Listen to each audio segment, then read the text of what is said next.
Hi everyone, and welcome to Club Preview here at Club at 22, the Rangers podcast. We are live on YouTube tonight. I am definitely feeling it this morning, Carney. Voice is very, very croaky. But we asked Rangers all the all the social media stuff we all put up ourselves, make us dream, and it's a reality now, lads. Scotia's not here at the moment. He is technically in the water. He's on a boat away to Belfast to get his passport sorted. So that's dedication to Scotia. We have two guests here, Scott Carney and Ryan as well. So we'll come to you, Scott, first. How are you feeling this morning? Man. I have to tell you, right, I keep having this dream on Thursday nights, right, where Rangers do so well against a European team, like a top-level European team. And last night I had this one in particular that we beat Leipzig at home, and we are now in the final of the Europa League. Look, I don't know what time I got to sleep at last night. I'm really not sure. I couldn't bring myself down at all. I was stuck up in cloud nine. I really was. And today, my gaffer probably doesn't watch this. I was worse than useless today. There was no point in me being there at all. Absolutely none. Getting sucked into my phone, watching everything over and over again. Look, we're going to get into everything about it. I just an unbelievable feeling, and I want this to last forever. Ryan, obviously we didn't see you last night.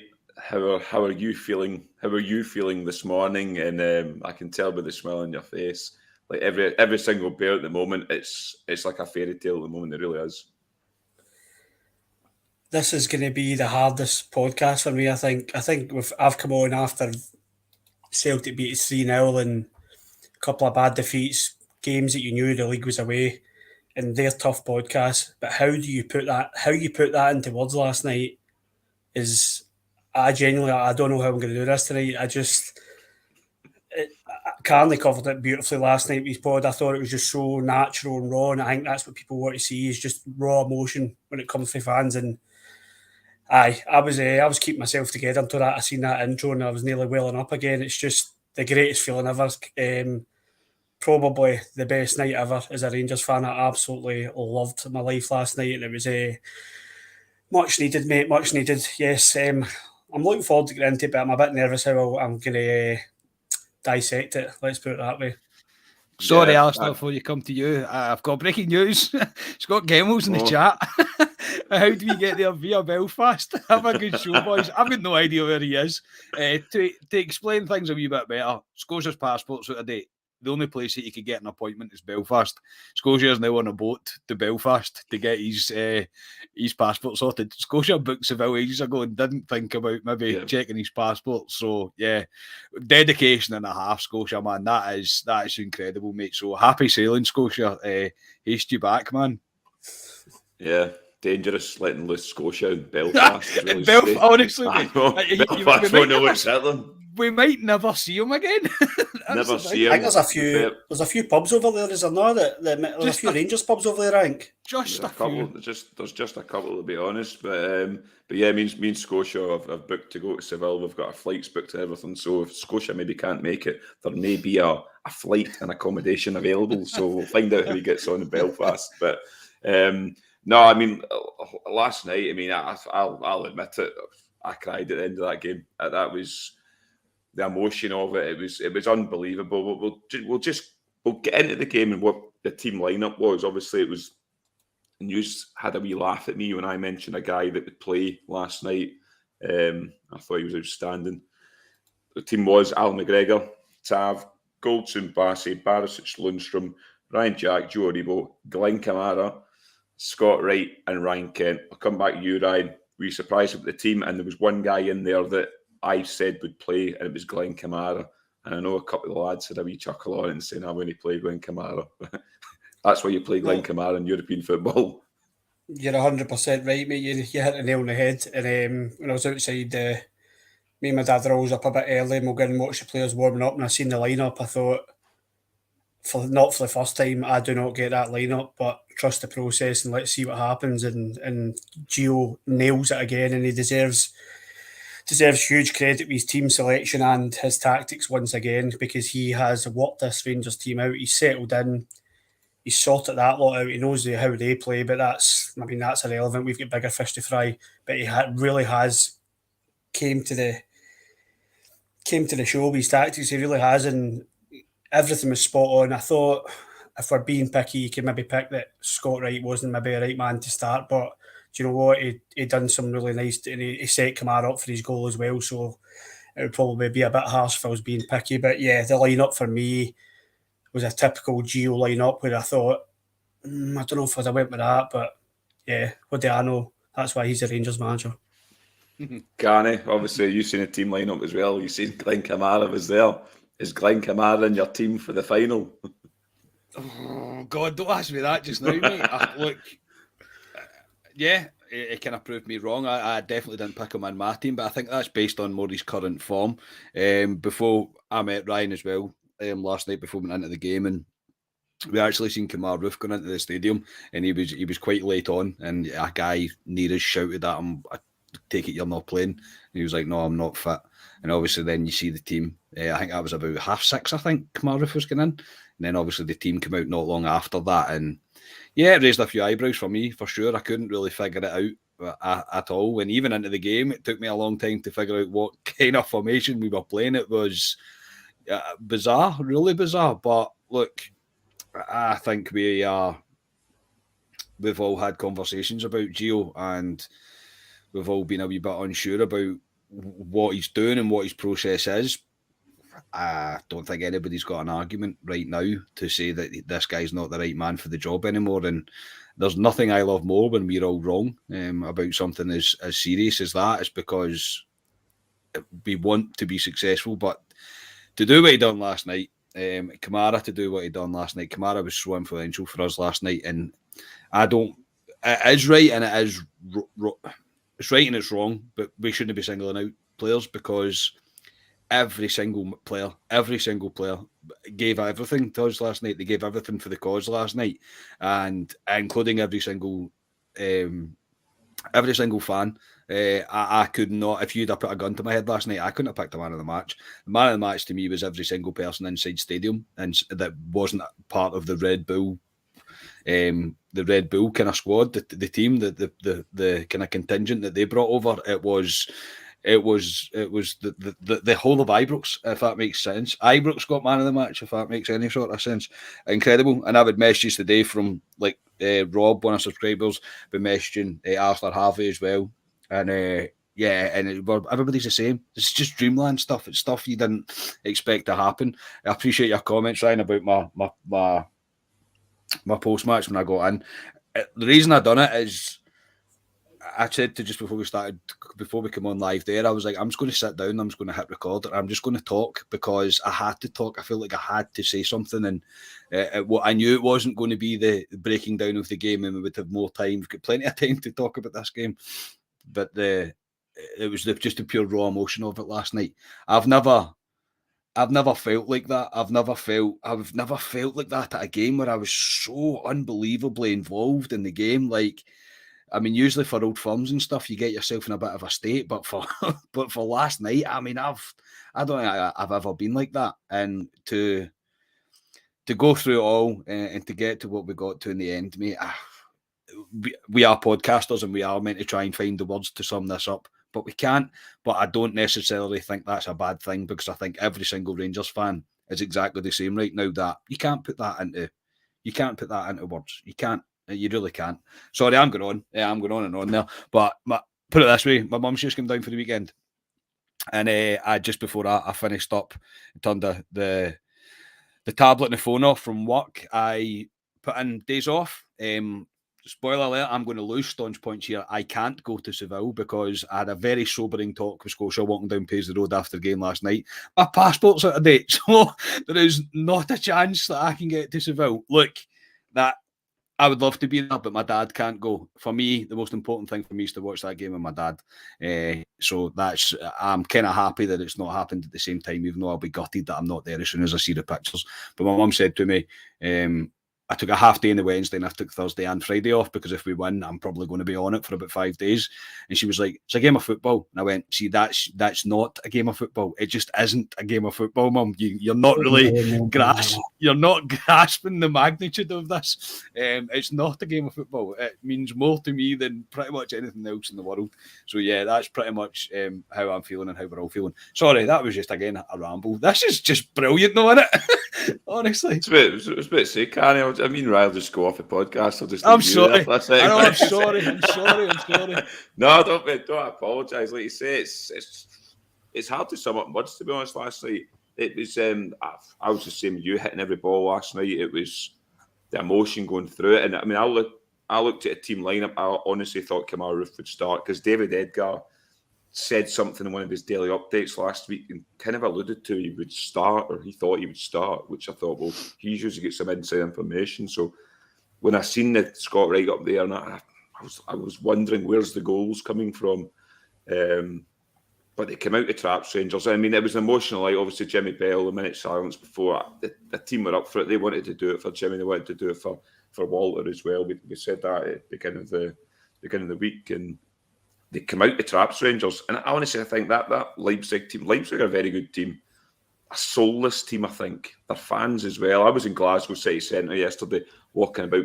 I was in with Scotia, and some of their fans were in. And they don't really look like football fans. They look like tourists, to be honest, the Leipzig fans. But they're a bit of a soulless club, to be honest.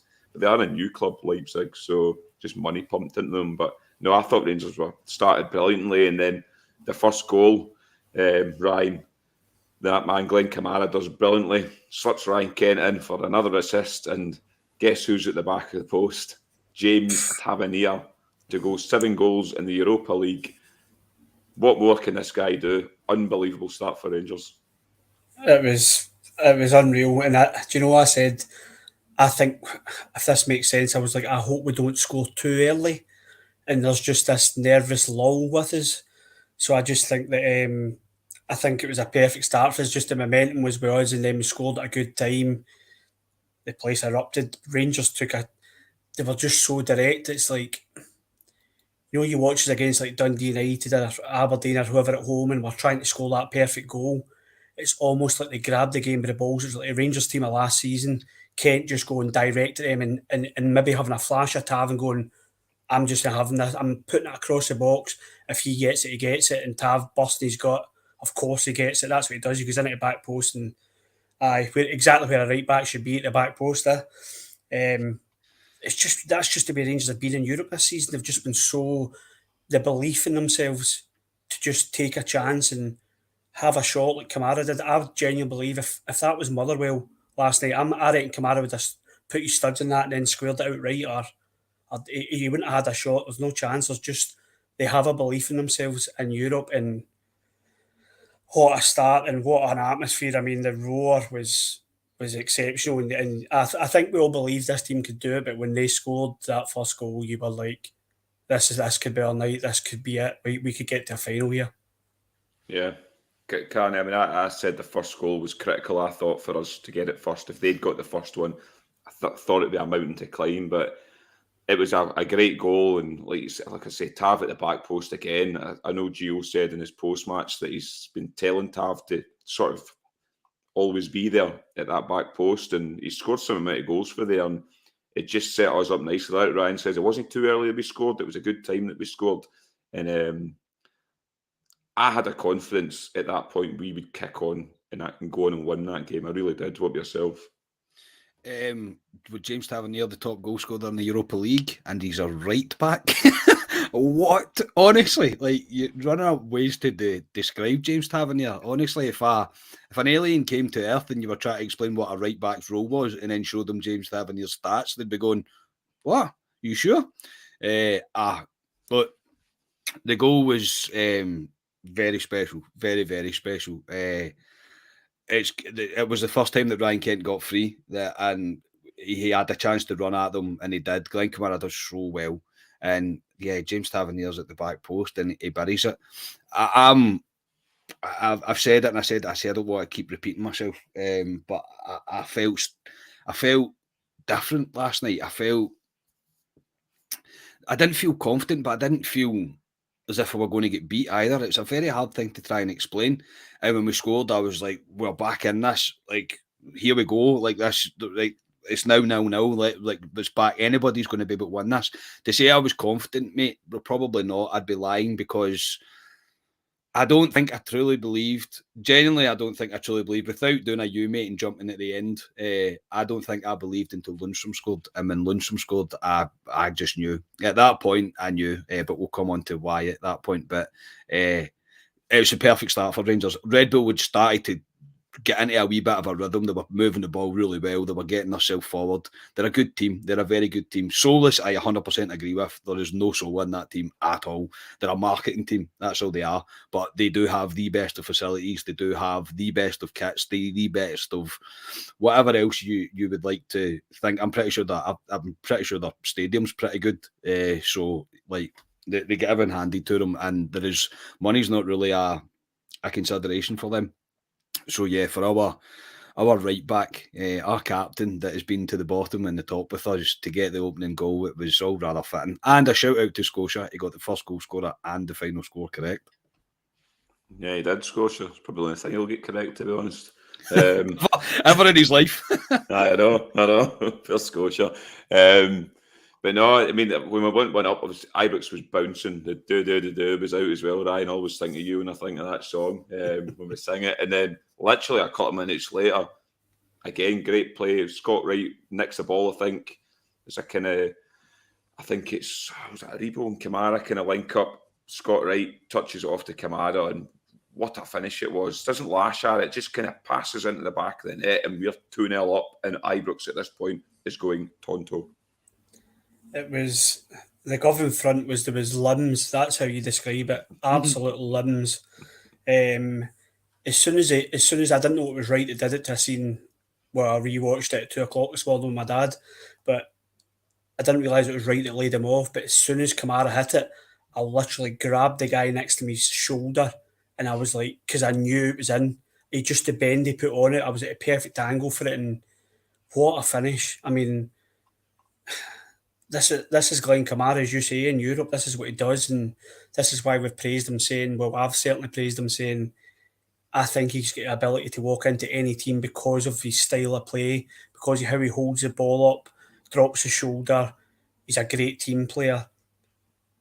Yeah, he just suits European football, and that where the confidence came to have that, because we all know Glenn Kamara cannot shoot, but he's just passed it into the goal, and that's your finesse finish in FIFA. That's a holding an R2 number. It really was such a beautiful finish, and the place went berserk, and I've got tears. I've got my tears in my eyes already. Not for the first time that night, but I've got literally tears running down my face.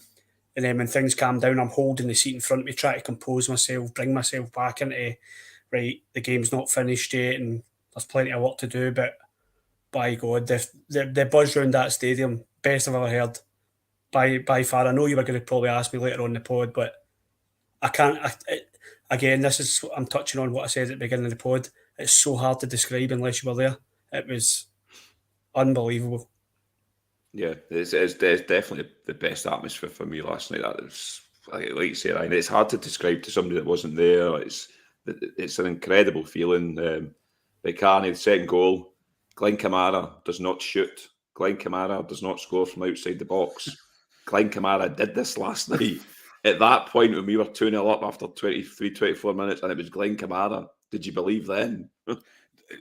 See, yes, mate, that's when I went, if Glenn Kamara is scoring from outside the box, something's happening here. Like, something is in the... This is the point where I went to disbelief. I could not believe that we'd got ourselves 2-0 up in the first half. The Scott Wright does so well because he loses the ball and then he wins it back. Honestly, like it's everything. There was nobody gave up last night, and I'll come back to the goal. Sorry, even Ryan Jack at one point charges back because he makes a messy pass, and he must cover about 30 yards and puts in an unbelievable tackle. Same as Goldson. Goldson put in an outstanding tackle in the box, and I'm like, whoa, everything's happening for us here. But the move for Kamara's goal is genuinely top class. Kamara finishes like that, like Kevin De Bruyne-esque. It's just so calm and composed into the bottom corner. The keeper has got absolutely no chance to get on that. And yeah, at the time, I didn't see what he'd done, that he took off the armband and kissed it for Jimmy Bell. A rather amazing thing to do, and maybe summed up that whole night in one move by doing that, what it meant. But yeah, mate, I went fucking tonto at this point. Yes, I went I went ballistic, and I agree with Ryan. That's the first time that I could feel myself filling with emotion at the thought of. And I didn't say it out loud around the guys. I speak to the guys next to me. I speak to guys in front of me. My dad as well sitting next to me. And I didn't utter the words, fuck, we could do this here. I didn't, because I didn't let myself say it. I was like, don't say it because you'll jinx it. So fucking don't say it. But in my head, I was going, my goodness, we are going to do this right now. And even when I met you at half time, mate, I was still like, but in my head, I was going, fucking hell, we're going to Seville, lads. Like, do you know what I mean? Like, just outstanding, genuinely outstanding. I could just sit and talk about this all night, literally. I can't get enough of it. I really can't. Yeah, when it went 2-0 after 23, 24, man, it's dreamland stuff. It really is, to be against a very good Leipzig team. To be 2-up. We did what we did against Braga. We came out the traps and took it to them, and I think they froze at Ibrox again. Another team that's came to Ibrox, not dealt with the atmosphere at all. We were 110% behind the players all night. It was a fantastic start. We nearly went 3-0 up at one point. It was across the back post. Tav does well. Joe Aribo swipes thin air. He's got to score. And if he has to score up, that. Yeah. Got to score. If we'd went 3-0 up, oh my God. Ali, do you know what? Ali, you'll be the same where we sat in the club deck. I thought he'd hit it and it was like looping in. Yeah. So I was up and all of a sudden it get cleared away and I was like, oh my God. And I was like, oh no, he had to score that. If it went 3-0 up, for fucking hell, man. That would have just been, but he has to score that, no doubt, man. Yeah, no, he's got to score. But yeah, so McGregor doesn't do much. We doesn't have to do much the whole game. That half doesn't do much. We do well. The only downside was my man Joe Aribo come off with an injury just before half time. Potato man, it'll be 5-6 hour pods. So strap yourself in. It won't, everybody. No, it won't be. It won't. What was I talking about? No. So we got to half time. Joe Aribo had to come off with an injury. The man for Zambia come on, replaced him. Ryan, half time, 2-0 up. Were you dreaming at that point? Or were you thinking, this is Rangers? There's going to be a sucker punch somewhere? Do you know, I said to my dad, well, I went up for a drink first, and then I come back down, and I said, I'm more nervous now at 2-0 than I was before the game started. Yeah. Just because it's in our hands now, we've done the hard work, and you know, this Rangers team, they can be their own worst enemy at times if they can invite the pressure on and they can get things wrong. When they get things right, they're unplayable. But my anxiety was through the roof, Ali, it really was. And I still believe we could do it. Of course I did. But I was just thinking to myself, are Leipzig not going to score here? Are they not going to score tonight? I'm not so sure, but I also did say as well, I believe that we could score again, and obviously both thoughts materialised. But yeah, I believe we could do it, but I was just so nervous. Like I was literally sitting down, my hands in my head, just like, surely we could just get another 45 minutes like a performance like we're in Seville. Yeah, no, that's what I was looking at. It was like 45 minutes of football here, just to keep them out if we can. It was dreamland stuff at half time to think of that, and I'm sort of cautious at time here because I don't want to be a 4-hour pod like Potato Man was going about. But we obviously go into the second half. I thought Rangers were still decent. To be fair, knocked the ball about, looked good. Ryan Jack had to come off with looks like potentially an injury. So Balogun came on, Scott Wright came off, and Scotty Arfield came on. So it was a much changed Rangers team from the starting team. At Carney, we had a warning sign. Leipzig opened us up, and Alan McGregor does well to save it. And then literally 30 seconds later, it's a sucker punch that we all wait for at Ibrox sometimes, especially this season. I can't really fault Rangers, I don't think, to be honest. It's a decent ball in for the boy, that and Cuckoo gambles, and it's a great finish from him, to be honest. And it's 2-1 at that point. I'll be honest, Carney, when it went 2-1, I'm going, oh no, what do we do now? I watched Man City the other night absolutely crumble. I thought, do we go down that road, or would they continue to play the game we were playing and hopefully get a goal in it?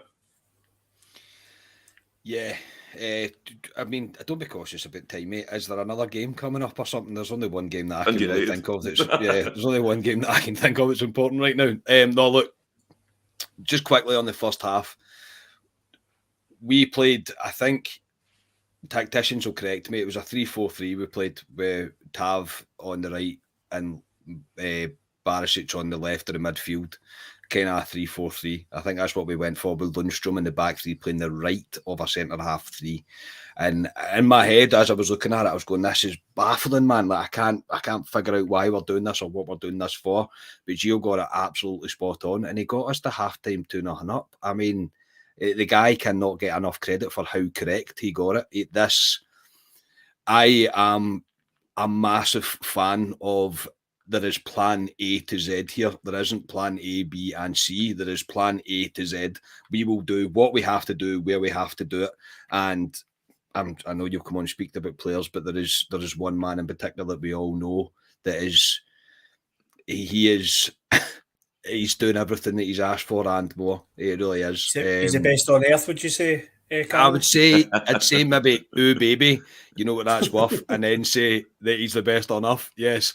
But no, 100%. And yeah, mate, I think my emotions, the way I was in the first half, was always because I had the bit in the back of my head where I went, there'll be a sucker punch here. There will be something that hits us where I'll go, oh, bastard. And then you're in that zone of kind of panic and kind of disbelief, because you almost didn't want to believe in case you got let down. Look, there's, no matter how many times people try and say that we need to move on from where we've been and what happened to us, that scar tissue cut deep, man, really deep. It's still very much in everybody's mind of what happened to our club. We didn't know we were going to have a club at one point, and look at what happened to us last night. On the goal, I think Arfield could do better, but I think I would be nitpicking. I think he's too far away to try and be blocking across. Has to get closer and quicker. Al McGregor's save, by the way, is superb. Absolutely brilliant. But the goal itself, what a finish. I think that boy's rated at 80 million, 90 million, something ridiculous like that. I mean, come on. I mean, it's a great finish. It's a great goal. And it's, yeah. But there was I also thought, again, I'm gone, man. I'm sorry. When it went 2-0, when we got to 2-0, maybe in the start of the second half or the end of the first half, kind of a wee bit into the second half, we looked nervous, and I think the crowd started to feel a wee bit nervous because of what's on the line, and that's human reactions. That is fine for that to happen. It generally is. And I was saying, like the guys were, I was like, the nerves are here because the crowd had simmered. It was still very loud, but the crowd had simmered a wee bit, and every decision, the referee started making some baffling decisions, truly baffling decisions, but it didn't really cost us in the end. I know you're kind of looking at it at the time through really heated emotion, so it didn't really cost us in that. So when they scored, it was like, right, okay. And I was one of the ones that stood up and they started clapping my hands. I was like, this is fine.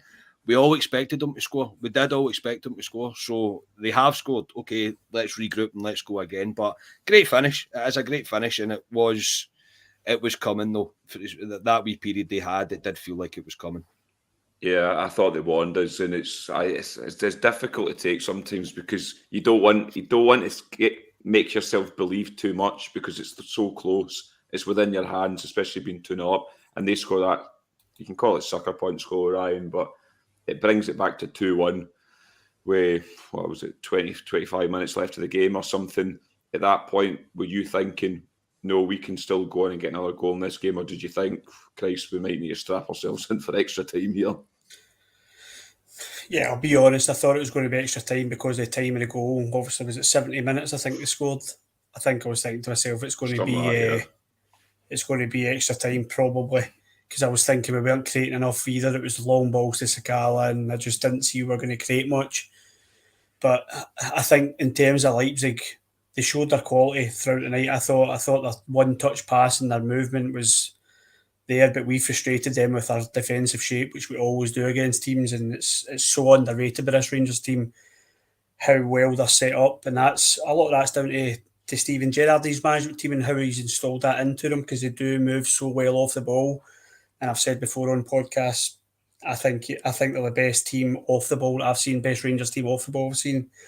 But Leipzig flexed their muscles a bit and they got the goal, and they probably deserved it, Ali. They were threatening us for a bit, and as you say, McGregor pulled off a worldie, an absolute worldie, and it's why he's our number one. And I totally get the criticism he's had, but Alan McGregor's our number one just now, and he'll go out as our number one.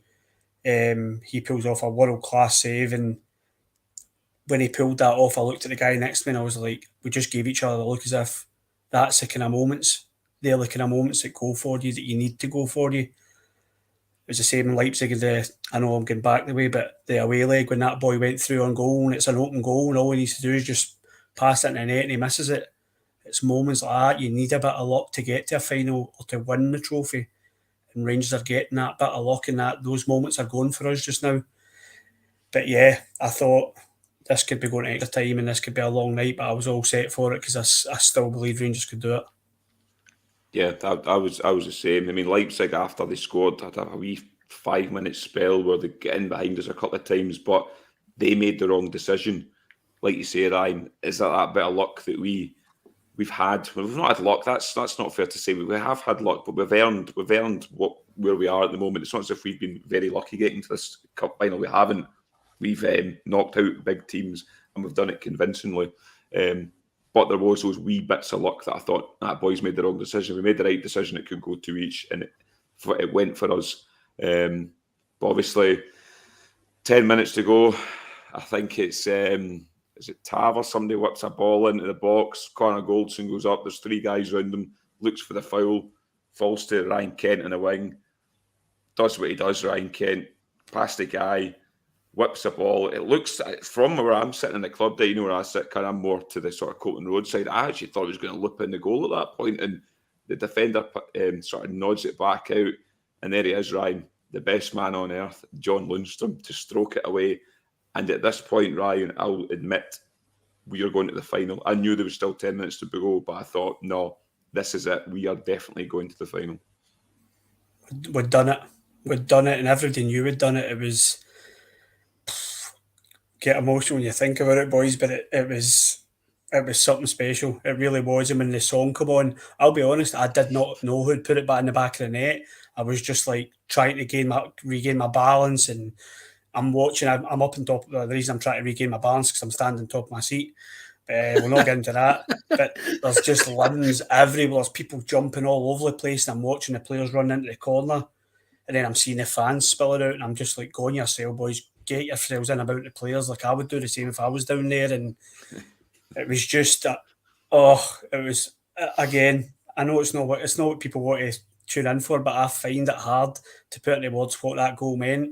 And as I said, when the song come on, I didn't even know it was Lundstram. I just wanted the ball. Somebody smash that in the back of the net. And oh baby, do you know what it's worth? He smashes it into the back of the net. And I couldn't have picked a better man to do it. He loved it.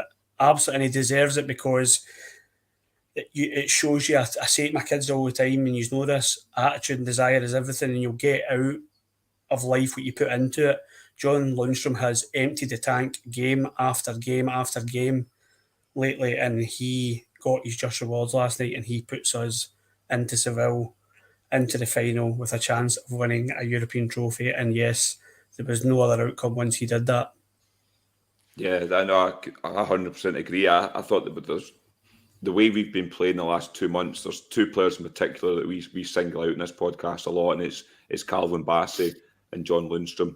And it was fitting that he scored that winner. I think he deserved it. I mean, Carney, we've got egg all over our face completely. I remember a way back to when we played Alish Kert, if you can remember a way back then, in the playoff to get into the Europa League. John Lundstram got himself sent off. 2 stupid bookings, and we both went, that's him done. I can't see him coming back for that. They were needless bookings. And if somebody told me at that point when we were saying John Lundstram will score the winning goal to put you in the final of the Europa League, you'd have told him to piss off, to be honest. But what a turnaround for John Lundstram. We talk about it every week in this podcast now, but again, unbelievable last night, and what a goal it was. To keep the head, the composure, didn't really lash out at it, but just to keep the head, putting it back in the net, and like you say, Ibrox, absolutely madness at that point. As you started talking about that, mate, somebody started chopping onions near me, genuinely.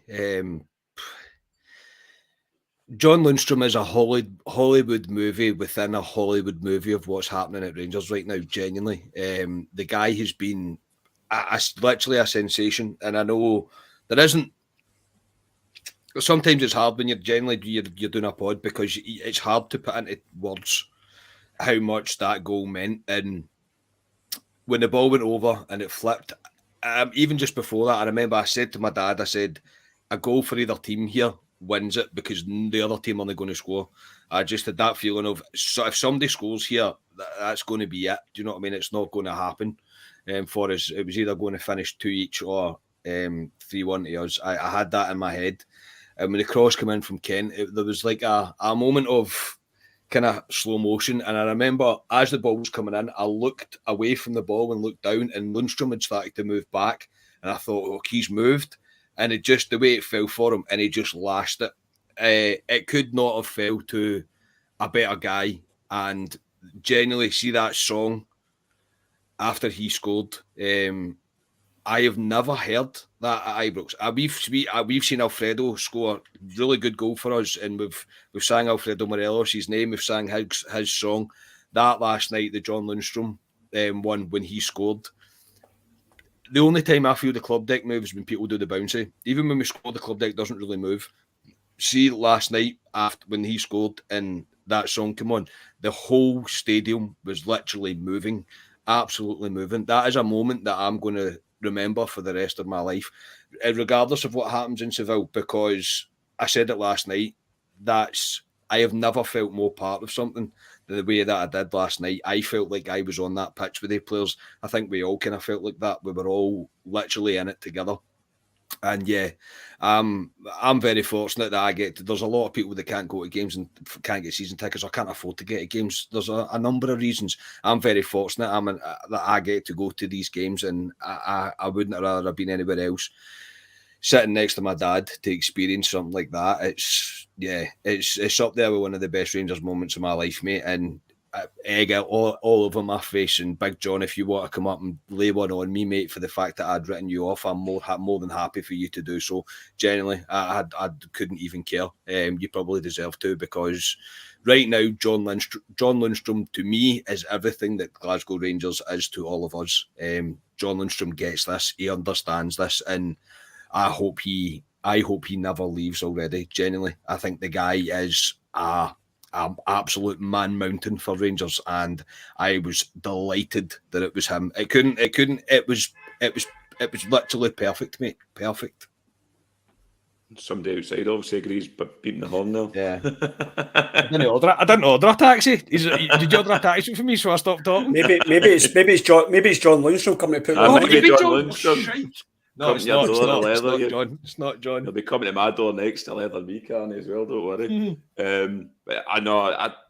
What a turnaround for a player. There was a point near the end of the game. I think it was a couple minutes left, and John Lundstram went and won a ball because he wanted it, and he drove up the park with it. And I was like, "That's what I want. That's what we've been crying out for years in that Rangers midfield." And I just thought, just signified what he's all about, John Lundstram. But obviously, we got to get that goal. Sakala has a chance near the end where he kind of fluffs it a wee bit, but to be honest, nothing happened majorly to make our hearts go wild at points. We did the usual, which was give a corner kickaways. I was going to say that. So was that. They had to give a corner, didn't they? Well, it wouldn't be Rangers without giving a corner kickaway in the last seconds of the game. To be fair, Ryan Kent, I don't really think could do much more. Big Bass, he tried to come up the park, and 3 of them took it off him.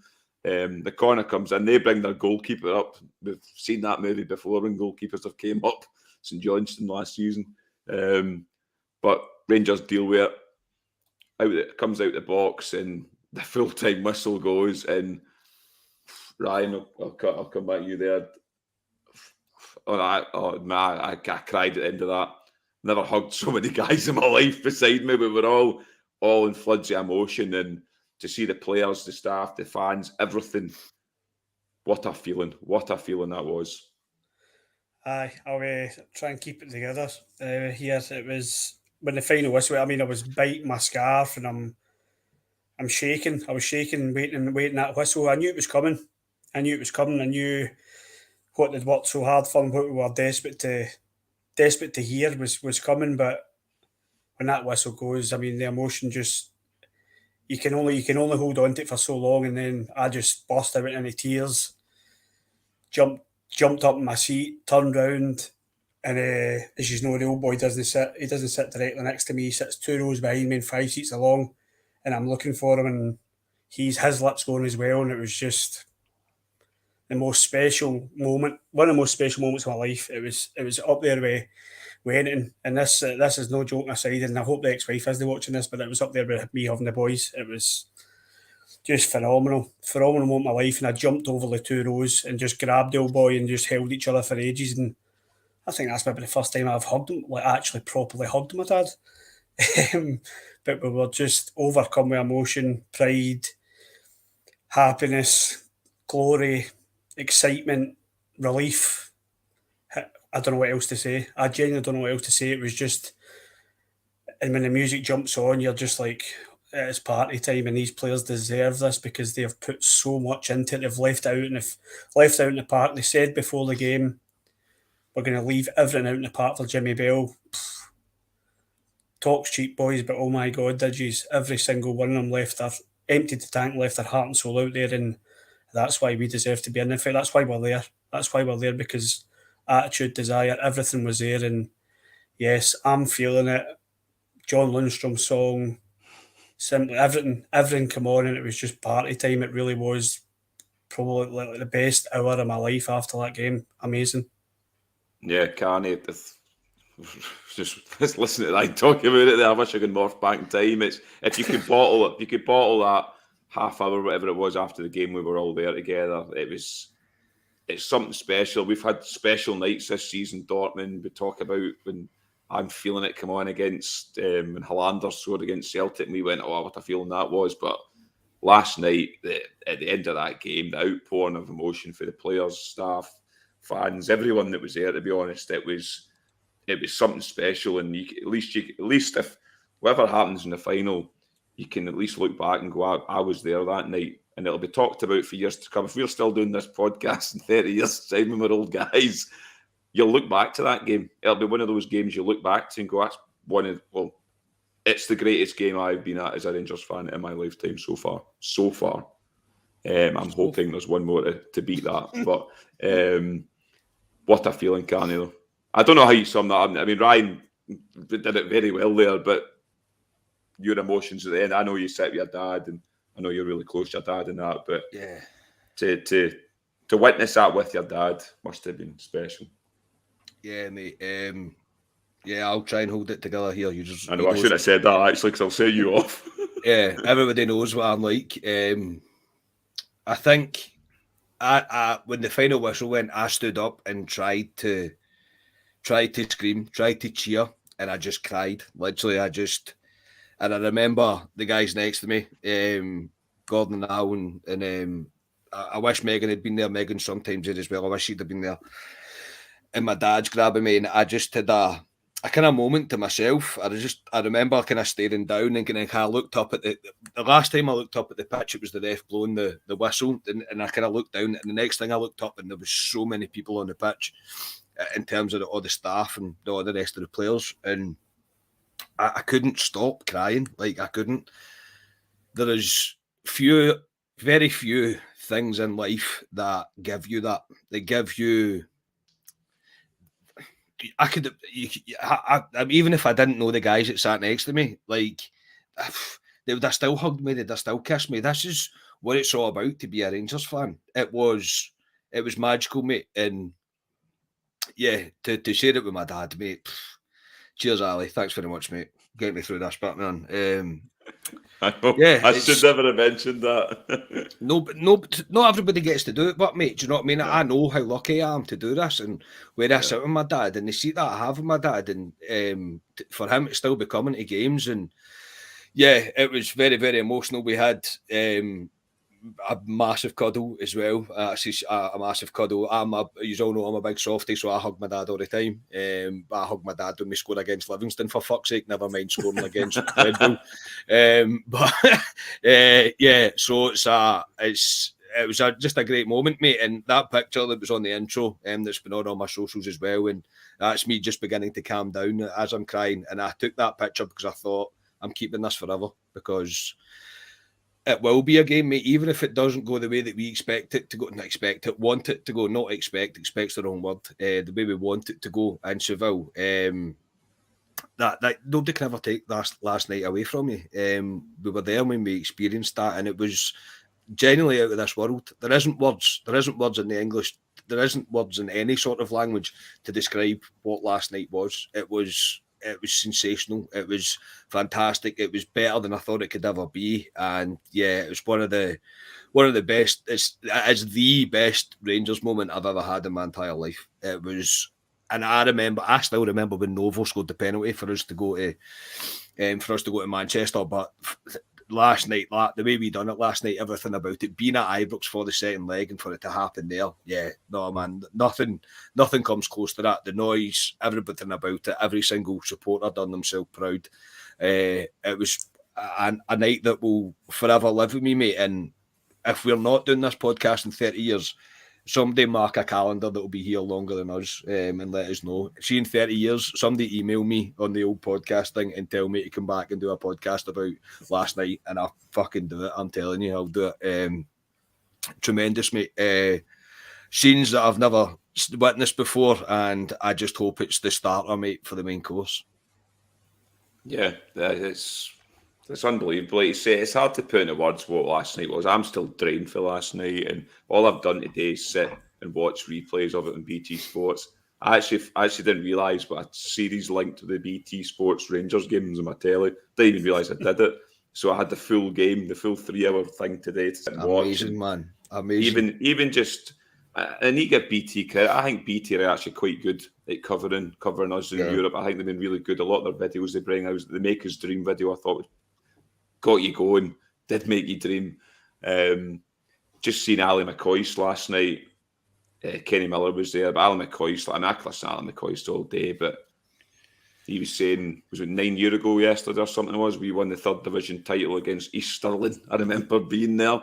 It was a sellout, I remember it. And if somebody had told you, Ryan, in 9 years' time, you would have stopped them doing the Holy Grail 10 in a row, and the following season you would make it to the Europa League final by putting teams out of Dortmund, Leipzig, Red Star, Braga. You would have thought that was fairy tale stuff. That doesn't happen in real life. It doesn't happen in real life, but it is reality at the moment. If somebody had said that to me 9 years ago, Ali, I wouldn't have the back of my head looking like a monkey's arse.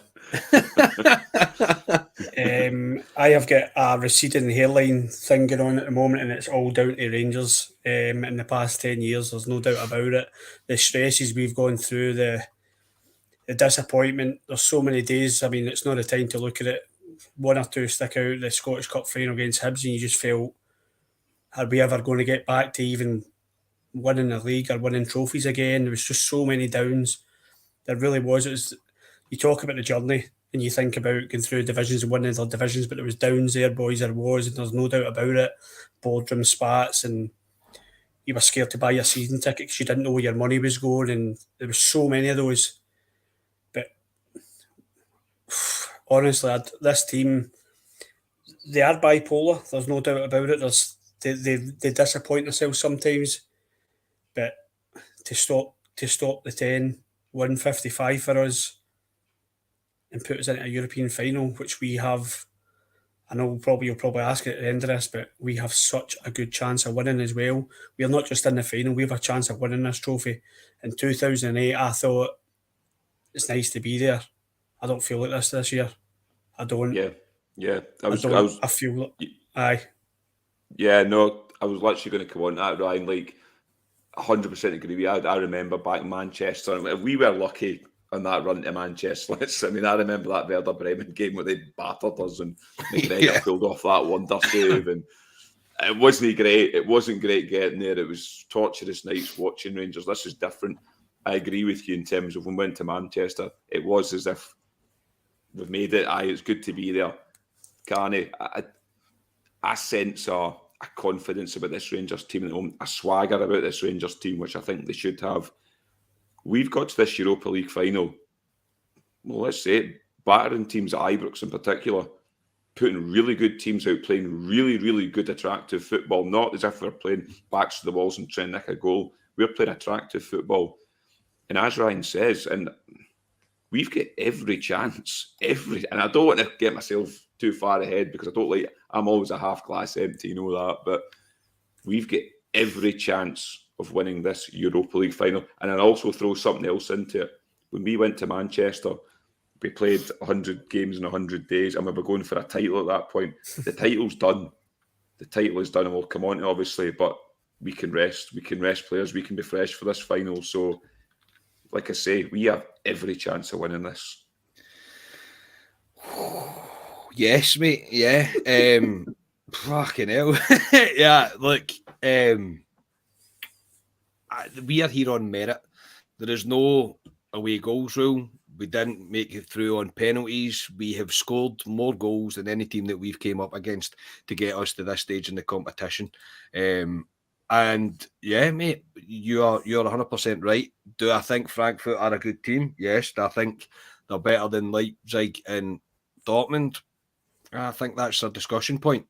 I think on our day, if we decide to play and we can show up and play the best that we possibly can, I see us winning this, genuinely. I don't see how we can be stopped. I think the players fully believe that they're going to win this tournament, and I think that is it's a massive thing. I don't think when we went to Manchester, the players really, they might have thought they could do it, but I don't think they really had they did nothing. They didn't have enough left in the tank to pull through to actually do it. Whereas this now, mate, I'd play Scotia and go on Sunday, mate. I could not care less about Sunday. I honestly couldn't care. I don't think it matters.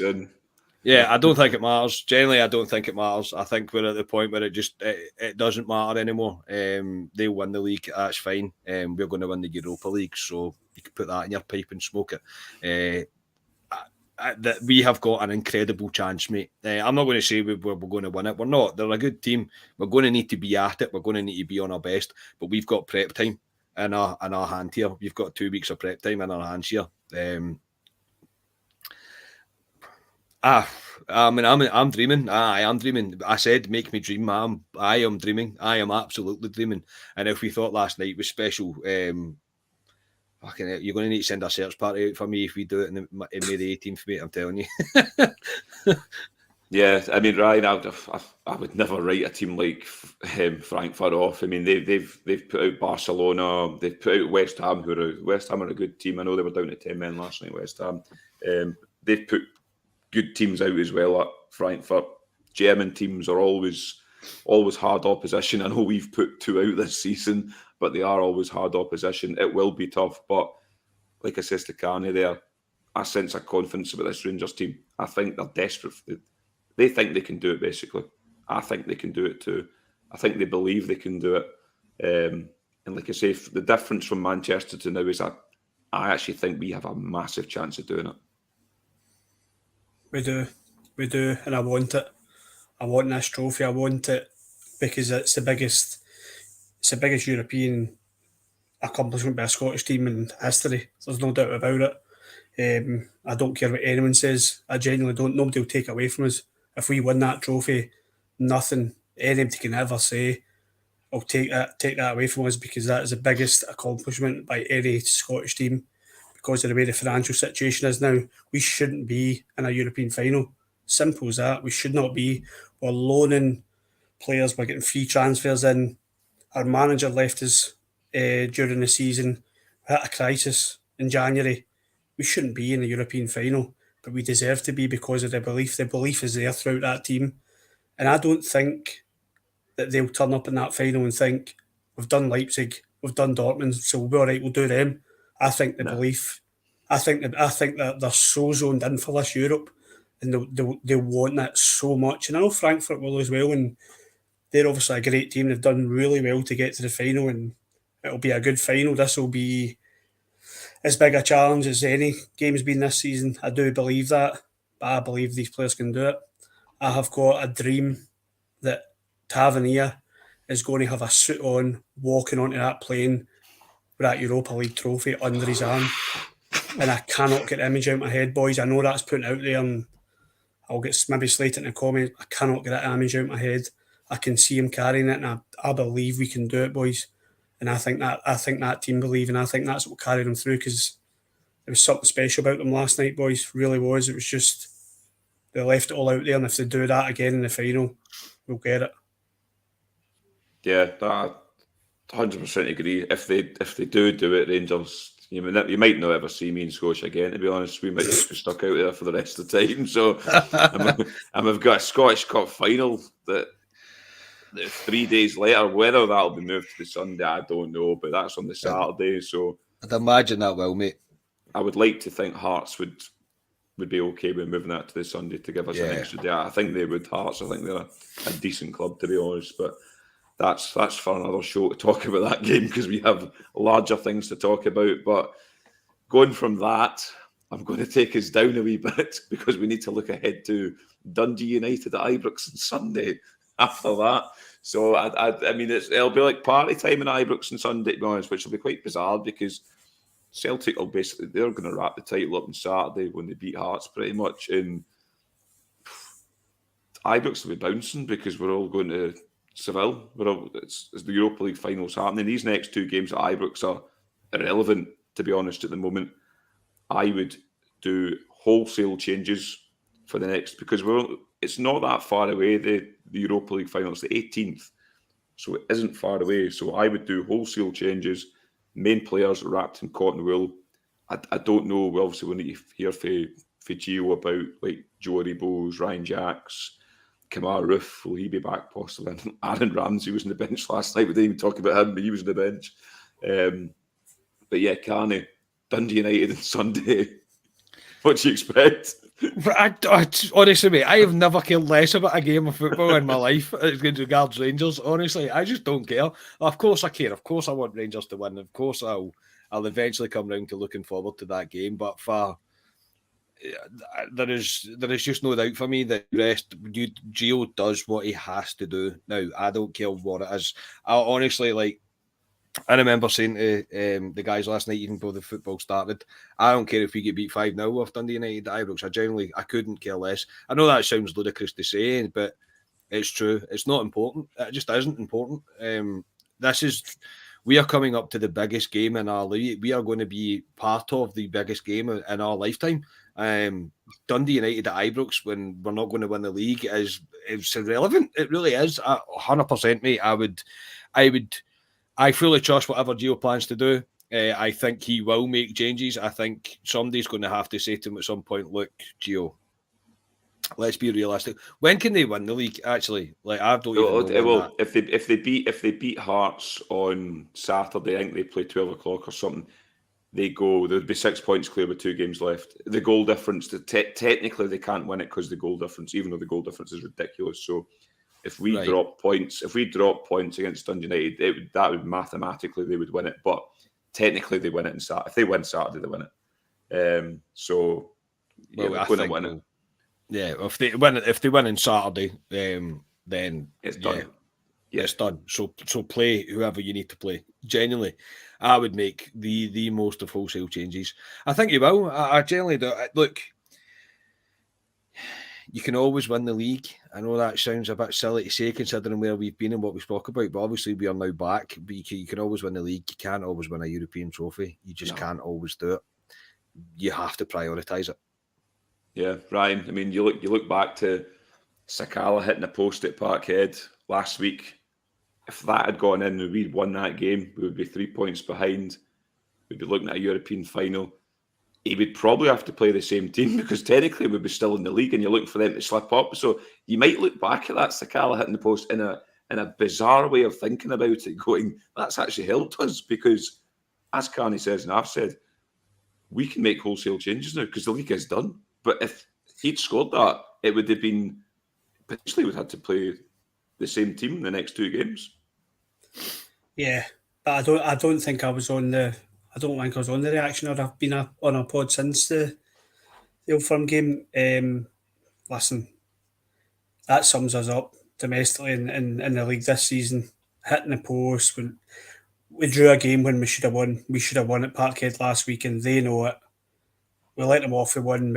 We could have made it a bit of a title race coming up to the last few games.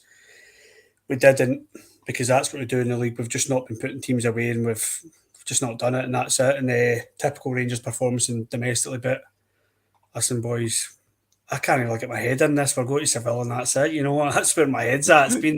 That's my head's been at for a while. The league's been gone for me for a while, and if they do it, is it tomorrow or next week or Wednesday or whenever it is, then I mean it's been done for a while. They won at Ibrox for me. I know that's not the attitude, but when they won at Ibrox for me, that was and it was a nail in the coffin for the title for me. And I know we had to focus on Europe. I don't think Gio did. I think he gave it a go. Europe's where it's at for us, boys. We don't have that 2008 problem, as you say, where we're playing 6 games in a couple of days or whatever it was. Like, we literally have a chance to wrap some boys in cotton wool, some boys who have put their heart and soul in to get us there and getting us to a Scottish Cup final as well. We've got a chance of silverware if we can do the Europa League.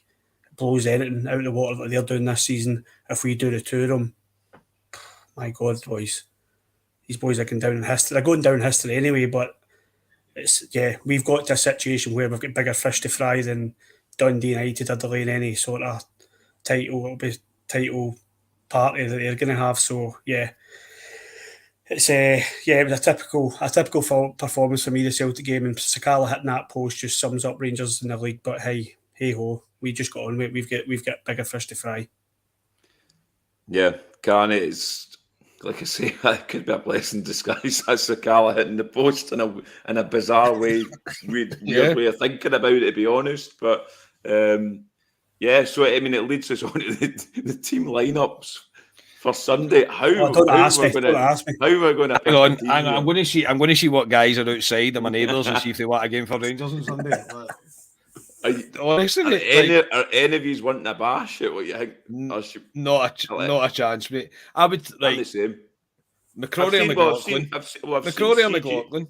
Yeah, well, I've seen CGM 55. Right, this is his team. Right, he's went McLaughlin, Zawowski, Sands, King, Simpson, Jack Simpson. Oh, we seen Simpson last night. Davis. He's went in the midfield. He's went Davis, McCann, Lowry, Weston, Diallo, and Itten. That's what he's went. Literally go for it. Genuinely, I couldn't care. I don't think it will be quite as drastic as that, but I think there's going to be a lot of players that haven't played in a long time playing, put it that way. I think Diallo will definitely start. I think Davis will probably start because you want to make sure he's as match fit as possible in case he's needed. Aaron Ramsey will start if he's fit. Zakowski, King, Lowry, whoever. Generally, whoever's not played game. I can't even think who else is usually on our bench. I know. I'm trying to think of them. Jack Simpson's the one for me. No, I don't know. I don't know if I'd go that far. But no, like, do you stick Robbie McCrory up front as a target man? Why not, mate? Yeah, sure. Yeah. I'll play. Generally, I'll play. I was about to say, if you put Carney and Scotias up front. I don't mind playing. I'll last about 30 seconds maybe, and you'll probably not be able to find a strip that fits me, but I'll give it my best shot. Like, do you know what I mean? Like, look, I know that sounds a wee bit kind of disrespectful to the league and disrespectful to Dundee United, but I'm sorry, it's true. There is more important things for us to be worrying about here. We are on the cusp of absolute greatness, and these players will be immortal. They will be immortal if they manage to do it, and it's going to outshine anything, even their pathetic 8 3/4 or 9 3/4, whatever it was, 8 3/4 that they won. It'll just outshine all that as well, because we'll become the story of Scottish football. Yeah. From where we went to where we managed, if we get there, if we do it, then yeah, I honestly, mate, it's such a weird feeling to have for a competitive league match that I'm just like, I'm not really bothered. It's been a long time since I said that. Yeah. To be honest, I think it'll be a bit of a party atmosphere, Ibrox, on Sunday. Yeah, I think that's what probably it'll will be. It'll be a bit of like an exhibition going to that. It's just us in the Beach- stands. Beach I balls will- at the ready. We need to see if the Celtic fans have still got their beach balls, because I'll need them when I'm going to Seville. So it'd be good if they could send them to my address, and I'll take them with me. But yeah, I mean, I'll need to come to you for a scoreline. So Ryan, imagining it is wholesale changes, you might as well just pick a number out of the sky, to be honest, or whatever it could be. But I'll need to come for you for a scoreline. I'll go 2-0, Jack Simpson, first goal scorer. Oh, God. Carney. I'll go 3-1 and Alex Lowry to get 2.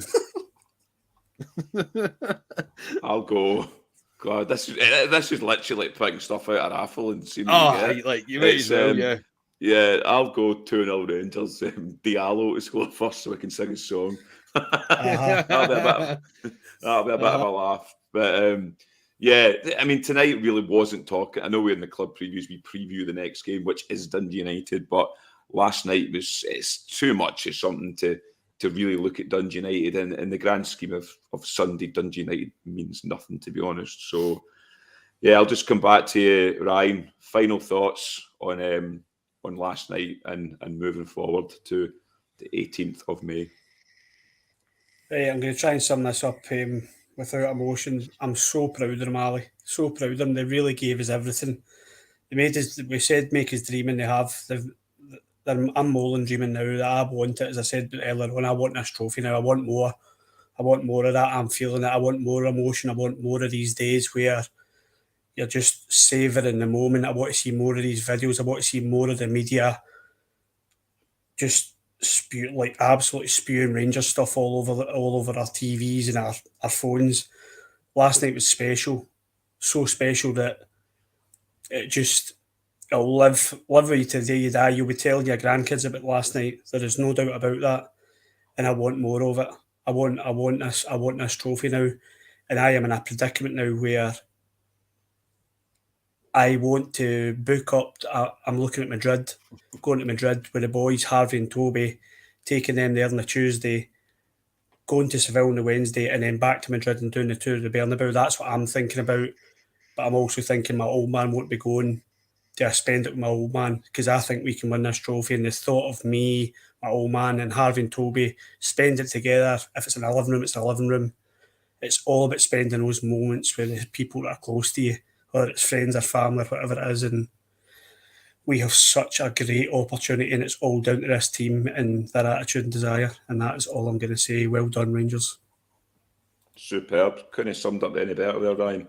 Carney, without you turning into an X Factor moment and giving us a cry. I know you're a bit like myself. I'm the same. I'm the same. I cry too. Two of us are useless, to be honest. But useless in other things as well. But can you sum up basically sum up last night and obviously moving forward to the 18th? I think we are both useless at being podcasters, mate, because Ryan literally showed up and stole the show. Yes. He does it much better than me ever could, mate. I get Ryan's predicament. If my passport was in date, I would be the same right now. I'd be in a catch-22 because, look, this is no disrespect to my dad. He's not a young chicken anymore, and there is no way my dad could. He just couldn't do it in Seville. He wouldn't be able to do it. It would be far too much for him, and that's no disrespect to him because I love my dad, but I think it's again, I mentioned it last night with this destiny thing, that it's some things just feel like they're going to happen and there's nothing you can do to stop them. And when I realised I didn't have my passport's not in date, I now I'm now going to watch it with my dad, and that's the right thing to do. Which again leads me to the whole Ryan's idea of we are going to do this, and I don't think I'd be able to forgive myself for not spending it with my dad, because he is the reason I am what I am. He is the reason that Rangers are my life, and it wouldn't be right. I love you boys. I love you know I do, and I love for the fuck what we are building here with this podcast. It's something incredible. It's already more than I ever thought that it could be. And I'll be gutted that I'm not with you in Seville, obviously, but to spend it with my dad and to spend it with my close family, which is the way it's kind of shaping up, look like it's going to be. I can't imagine anything better than that, and I will be in a living room, and it's not going to make a difference to me where I am in the world because I'll be with the people that mean the most to me. So, look, there we go, X Factor moment. It's